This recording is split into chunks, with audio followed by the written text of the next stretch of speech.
तुमच्या कष्टाचा पैसा टॅक्स वाचवण्यासाठी कोणत्याही चुकीच्या पॉलिसीमध्ये अडकून ठेवताय का? थांबा. मार्च एंडला घाईघाईनं केलेली ही चूक तुम्हाला अनेक वर्ष रडवू शकते. तुम्ही खरंच इन्व्हेस्टमेंट करताय की फक्त टॅक्स वाचवताय हे आधी नीट समजून घ्या. अनेक जण काय करतात, टॅक्स वाचवायचा आहे म्हणून शेवटच्या क्षणी कोणतीही इन्शुरन्स पॉलिसी घेतात. पण दोन गोष्टी लक्षात ठेवा.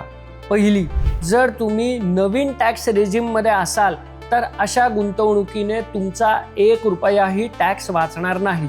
आणि दुसरी गोष्ट, जर तुम्ही ओल्ड टॅक्स रेजिममध्ये असाल तर तुमची सेक्शन 80C ची 1.5 लाखांची मर्यादा कदाचित आधीच पूर्ण झाली असेल. आधी तुमची कागदपत्र तपासा. समजा राहुलचं उत्पन्न 16 लाख रुपये आहे. तो टॅक्स वाचवण्यासाठी 50,000ची नवीन पॉलिसी घ्यायला निघालाय. पण राहुलने हे चेकच केलं नाही की त्याचा PF कापला जातोय 60,000 रुपये. मुलांची शाळेची फी आहे 50,000 रुपये. होम लोनचा प्रिन्सिपल आहे 40,000 रुपये.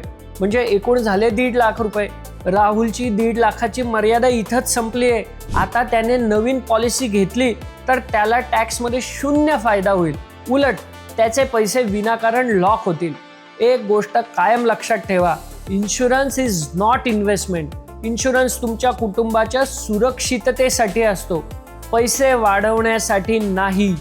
टॅक्स वाचवण्यासाठी एंडोमेंट पॉलिसी घेण्यापेक्षा कमी पैशात जास्त कव्हर देणारा टर्म प्लॅन घ्या आणि उरलेले पैसे ELSS म्हणजे टॅक्स सेव्हिंग म्युच्युअल फंडमध्ये टाका. तिथेही टॅक्स वाचतो आणि पैसाही वाढतो. आजच एक काम करा, तुमच्या ऑफिसच्या HR कडून तुमची टॅक्स कॉम्प्युटेशन शीट मागवा. तुमची 1.5 लाखांची मर्यादा पूर्ण झाली आहे का हे तपासा.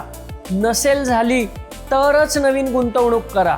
आणि हो, सेक्शन 80D अंतर्गत स्वतःसाठी 25,000 आणि ज्येष्ठ नागरिक असलेल्या पालकांसाठी 50,000 पर्यंतच्या हेल्थ इन्शुरन्स प्रीमियमवर तुम्ही अतिरिक्त टॅक्स वाचवू शकता. म्हणजेच एकूण 75,000 रुपयापर्यंतची वजावट तुम्हाला मिळू शकते. लक्षात ठेवा, फक्त टॅक्स वाचवण्यासाठी गुंतवणूक करू नका. श्रीमंत होण्यासाठी योग्य टॅक्स प्लॅनिंग करा. हा व्हिडिओ तुमच्या त्या मित्राला नक्की शेअर करा जो मार्चमध्ये टॅक्स वाचवण्यासाठी नुसता पळत सुटला. धन्यवाद.